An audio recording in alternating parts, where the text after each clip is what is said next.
My name is Stephanie Pollard. I was in Jamaica for 6 months. Specifically, I was in Montego Bay and I was the Youth Entrepreneurship Advisor. My name is Johannes Valdez. I'm from North Vancouver in British Columbia. I spent 6 months in the IEP program with DFAT in La Paz, Bolivia, starting in August, and I was a National Volunteering Advisor. My name is Mauro, and I volunteered in Peru in 2013, from February to November. My name is Tochi. I am QSOV as a volunteer. My replacement was in Laos, in Southeast Asia. My name is Charity May. I went to Peru. Iquitos is the name of the town, or city.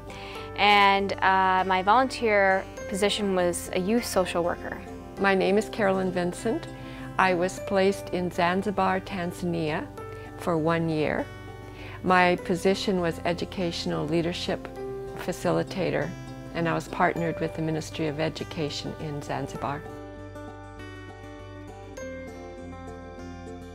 My advice to a departing volunteer is to really pay attention when you're in the SQUID training, because the training they give you before you leave is right on, and you have to be flexible and adaptable.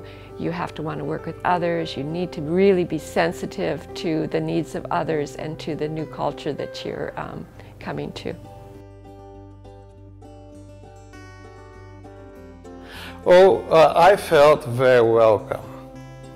And I had 1 week training, and was very good. And also I got to know the city, was taken to learn about the city. That was Lima at that time. And afterwards I went to Cusco, where I did my volunteer job. Some of the biggest challenges during my placement primarily was language. They speak Spanish there, and I do know Spanish, and I know it a lot better now, having spent 6 months there. But working and living in a Spanish environment is a lot different than just knowing it from university in Canada. And they had very high expectations of what I should know in Spanish. And you know, sometimes you have mix-ups between different ways of saying things, which can cause lots of confusion or a funny joke. That was one challenge. Another one was probably just,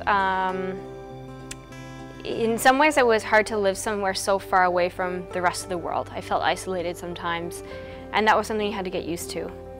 And that was a challenge for sure sometimes. So the most fulfilling experience I gained was actually conducting the workshop I created to about 50+ youth from around the region, both from the city of La Paz, El Alto, and the outer regions, the suburbs, with Afro-Bolivian populations, to encourage local volunteerism and to also strengthen the value placed on volunteerism. I came from a dictatorship country, and all the time I think about communists and all these political system. I got a chance even to sit down with the people that I consider to be my enemy. Yeah, one thing I learned is where at the end of the day we all are human.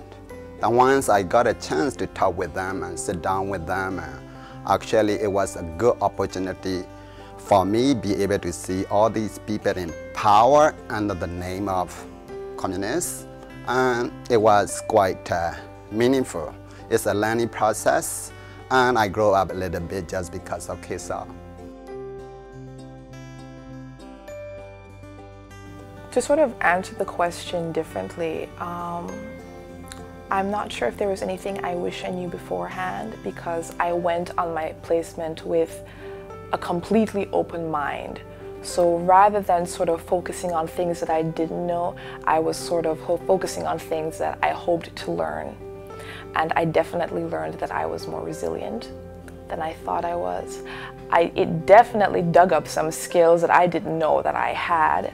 And it certainly taught me about working with people and how complex they are. yet how soft they are, and how much your placement, big or small, how much your placement means to them. So that is what I learned. So there isn't necessarily anything I wish I knew beforehand.